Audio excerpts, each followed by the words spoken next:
Il-kelliema internazzjonali fil-konferenza ta' EY bit-tema Malta Open for Business saħħu li Malta għandha opportunitajiet sbieħ qudiemha.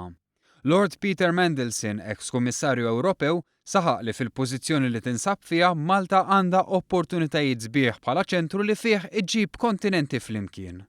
I think that Malta is on a very, very exciting journey. You know, for a long time, Malta was seen as stable, sober. Can I be frank? A bit boring. Now, Malta is seen to be a bit more edgy, open to change. Tenna li l-ekonomija Maltija tinsab fi stadju eċitanti ħafna u jemmen li l-istorja ta' suċċess ta' pajjiżna għandha tkun promossa iktar barra minn xtutna. Jemmen illi li tkun miftuħa l-investiment ta' tipi differenti huwa importanti, fil-waqt li tiżgura li jitwaqqgħu barrieri kompetittivi li jistgħu ixekklu.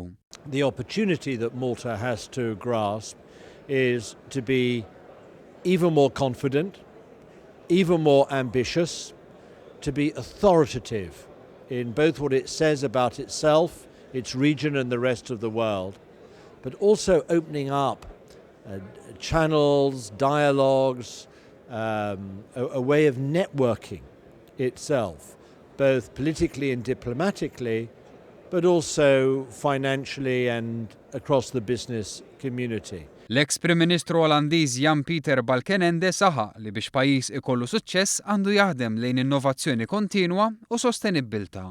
And what I notice is that things are going the right way. We've been talking about the crisis in the last years, but now you can see in Malta things are going well. And I just had a meeting with the Prime Minister. He said even there's a risk of overheating the economy. Things are going well. So I'm very happy with what's happening here in Malta. You have enormous opportunities and it's great to be here in Malta.